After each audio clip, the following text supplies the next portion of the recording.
We are now not only going to see how a router sees the default behavior with one of these Class C networks shown here, but we're also going to show you how they can be manipulated and what a router really sees when he sees these addresses and what he sees them through.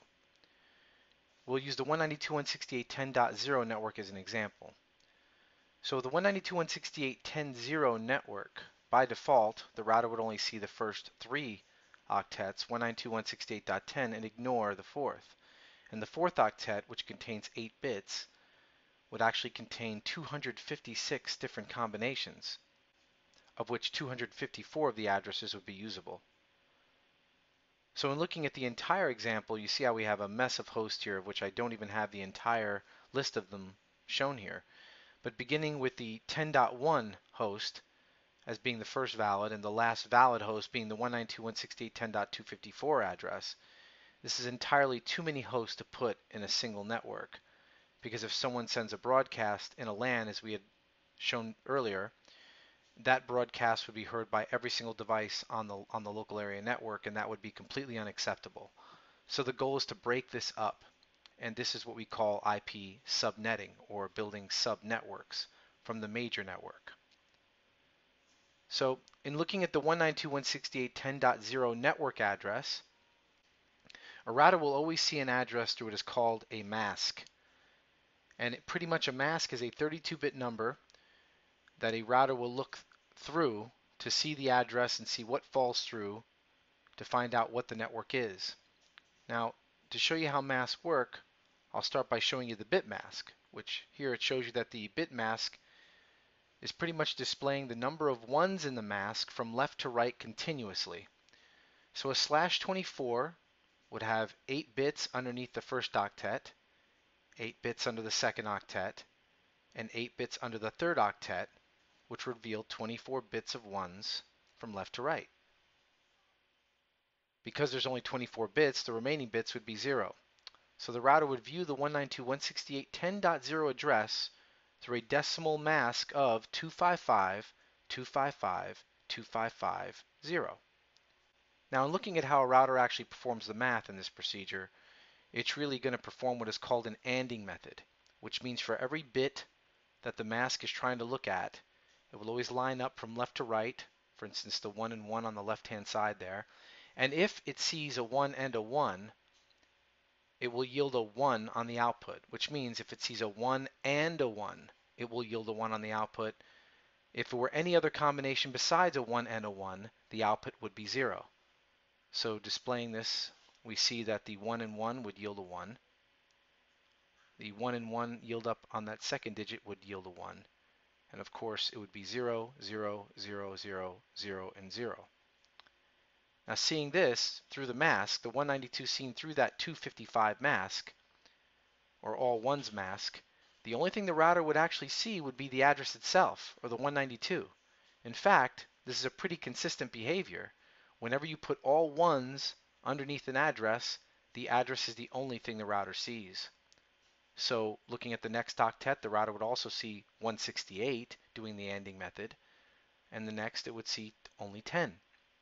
Since the last octet has an all zeros mask underneath it, nothing will be seen by the router. So in trying to look at the mask, there are really 9 different combinations of masks that exist. The all zeros mask, which when a router places this mask under an octet, it doesn't see anything. And the all ones mask, when it places under a number, it would only see that particular number itself. So those 2 numbers we've already seen. But when performing subnetworking, the first mask I like to begin is by memorizing what is called the 4 ones, 4 zeros, or would be a 240. Now we get the 240 by looking at the placement values of where those ones are at, and that would be the 128, 64, 32, and 16 place, and when you add them together they add up to be 240, which is why this is a 240 mask. So in trying to figure out what a router sees now, it's not as simple as all the zeros and all the ones. So I'm going to show you a couple of examples where this is applied by, say, adding the address 150 above it. So what would the router see performing the ANDing method? Well, you see when a router performs the procedure of ANDing, the first 1 and 1 will yield a 1, and the fourth the fourth number there from left to right would also only yield a 1. The two numbers in the middle would always yield 0. Therefore, the router doesn't see 150. He sees the 144 part of the address, and in looking at the other parts of the address that have all zeros under it, nothing would fall through. Therefore, the router really doesn't see 150 at all. The router only sees 144. And looking at another example, the number say 49, the router would examine again the 0011 with an ANDing method of the all ones underneath it, and would see 0011, which would equate to 48. The other part of the address the router would simply ignore again, which means the router doesn't see 49 at all. The router only sees 48 as a valid boundary. So when applying this to this particular address, 192.168.10.38, and applying a /28 bit mask, which the equivalent decimal mask would be all ones in the first octet, all ones in the second octet, all ones in the third octet, which would be 24 ones, we would only need 4 more ones to equate to the 28-bit mask, which means the last mask would be 4 ones and 4 zeros. So the decimal equivalent of that mask would be 255, and what we had shown earlier, a 240, 4 ones, 4 zeros. Well, we can kind of relax and not really pay attention to the first 3 octets, since we already know that when we AND those numbers through the mask, the only things that can fall through is the address itself, which means the router sees 192.168 and 10. However, when we look at that 4th octet, we notice how the ANDing method will produce a different result than just seeing nothing at all or only seeing the number 38, which is what the all zeros and all ones mask would show. Instead, performing this step by step with the ANDing method, we see that the first number would yield 0, the second 0, this one would fall through, the next one would yield 0, and of course all 4 of the rest of them would yield 0. So the router doesn't see 38 at all. In fact, when performing the ANDing method, the only thing it sees is 192.168.10.32, not 192.168.10.38, which would be a host that is within the 192.168.10.32 network. In fact, I'm going to run through all the combinations to show you that the router doesn't see a difference for a particular set of numbers, beginning with the address .33, which would be the first valid host in the network. You'll notice with the ANDing method, the 32 is the only number that still shows through. The same would follow suit for 34, 35, 36, 37, 38, which was our example, 39, 40, 41, 42, 43, 44, 45, and 46. Now, if we increment to the very next address, which would be a 47, you'll notice that the entire host field has all ones in it. And because it all has ones in it, that's like speaking to every single host within the 32 network. If we increment that count by one more number, the next possible combination would yield a .48, and the router now sees that bit set in the ANDing method and sees a completely different network with a different set of hosts attached to it. So in yielding all 4 ones and all 4 zeros in the mask, or a 240, we would yield really 2 to the 4th power of ones to the left, which represent the network or what the router pays attention to, which would be 16, and 2 to the 4th power hosts, which is represented by the zeros, which would also be a total number of combinations of 16. So therefore, when looking at it physically as I've shown it to you right now, you'll see how I have 16 specific networks, of which the .32 and .48 network are 2 networks from there, and each one of those networks would have 16 possible combinations of hosts, of which only 14 are usable. In a real network scenario, the .32 would be one LAN, or one local area network hanging off of a router, which would be its own network. The router would actually take up one of those IP addresses in the 32 network. Beginning with 32, the first valid IP address would be 33, which could be given to a host that's sitting off one of those switches. the 32 itself could not be used as it identifies the wire that's hanging off the router itself. And once we get to the .48, that would be a different local area network hanging off the router, beginning with .49 as an address that could be assigned to one of those hosts hanging off the switches.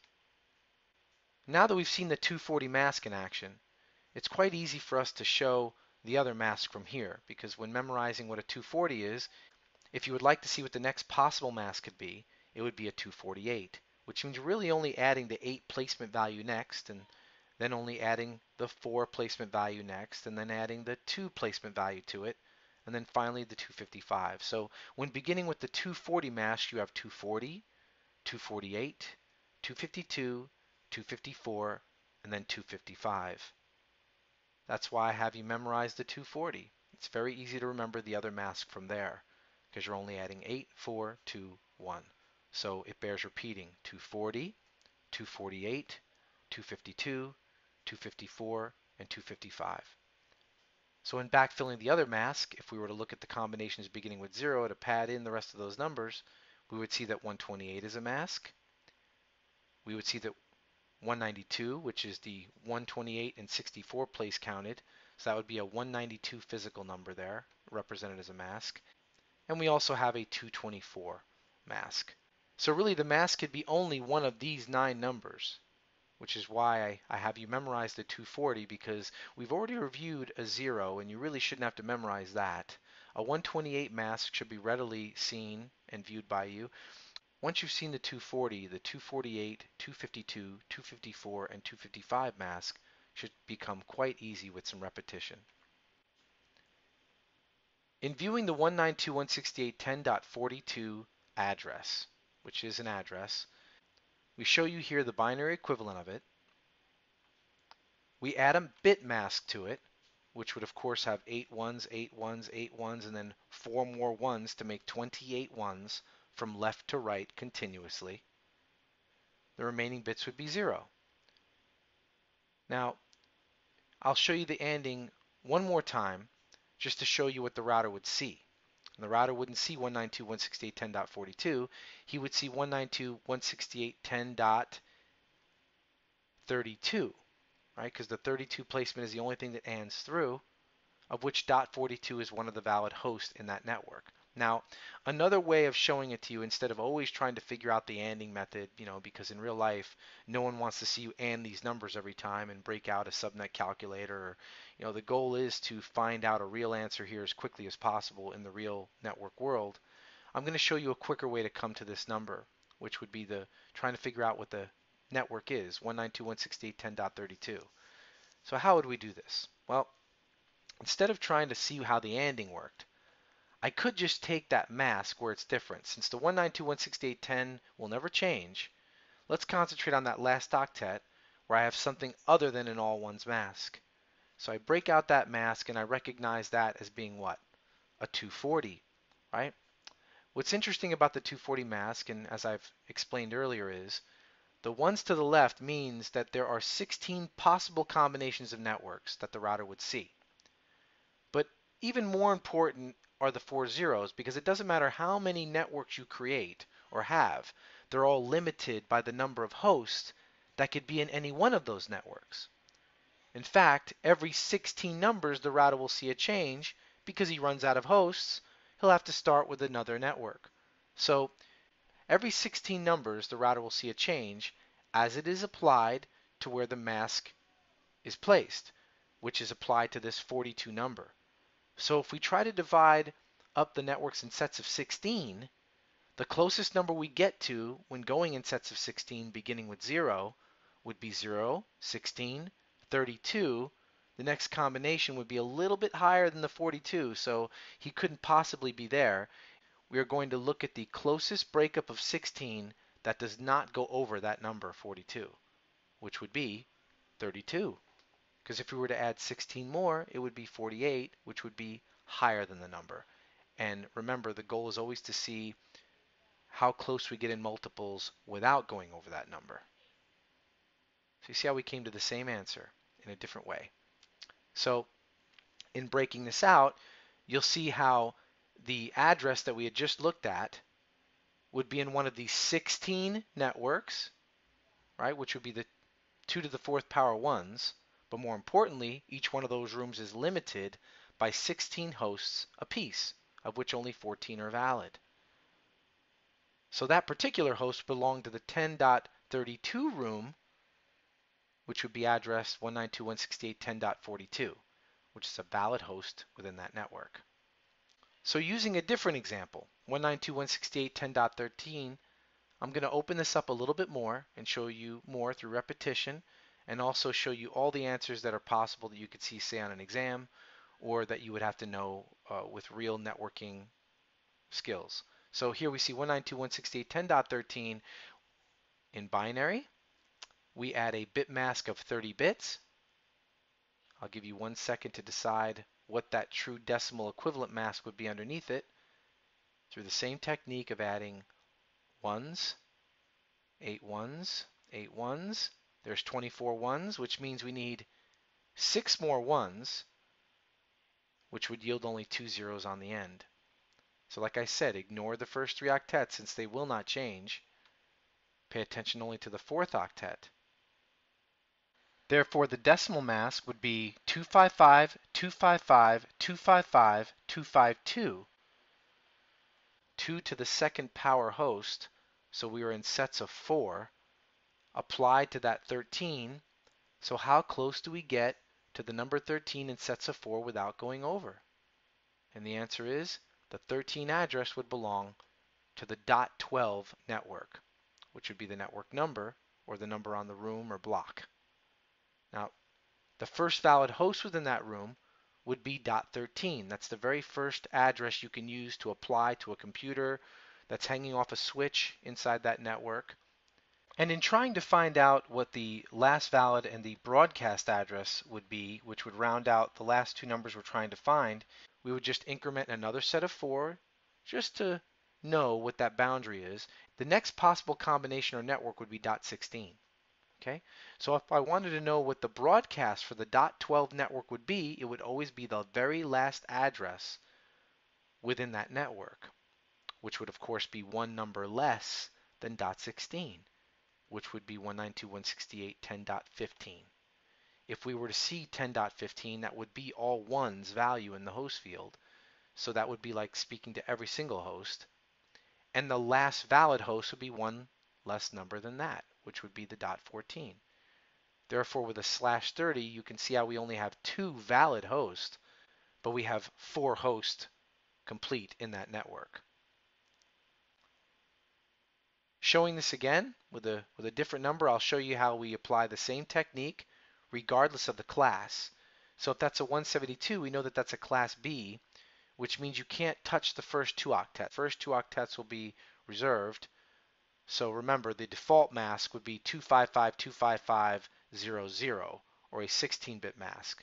But when someone applies to that binary number a /20, they are doing what is called subnetting, or building more networks from that, which means they will be stealing some zeros from those other 2 octets that are normally reserved for hosts.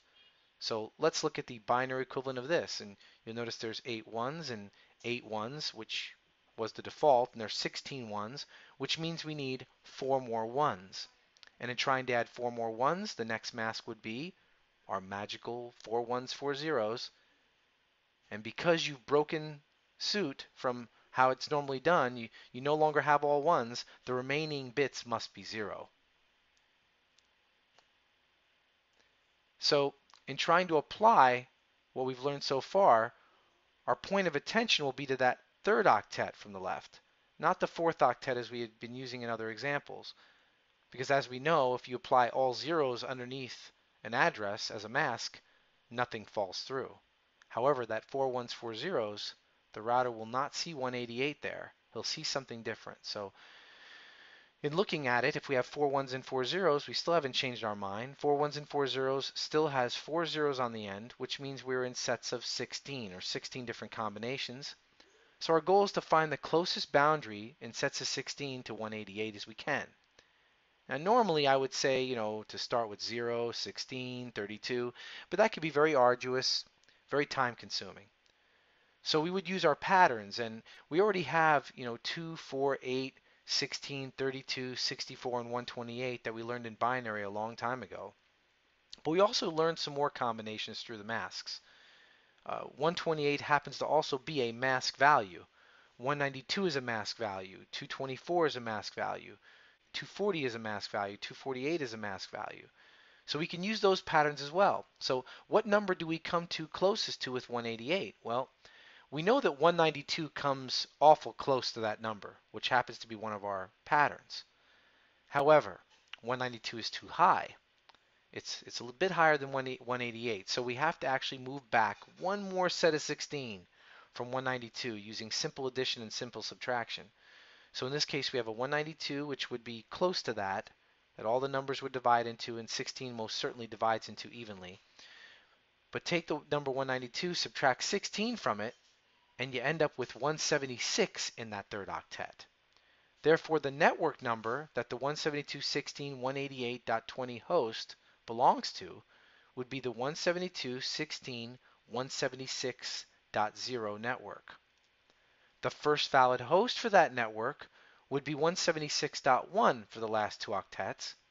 And remember, when trying to figure out the broadcast and the last valid address, a smart thing to do is to figure out what the next network would be. Now remember, the increments are really moving in the third octet, not the fourth octet like we're used to.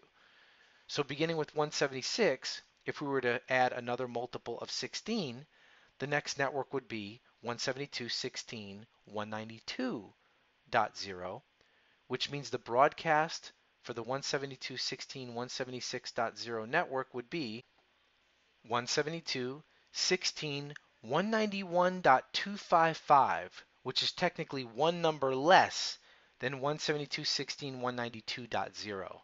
And because it's one number less than that, that would be the very last address in the 172.16.176.0 network, which would always be the broadcast.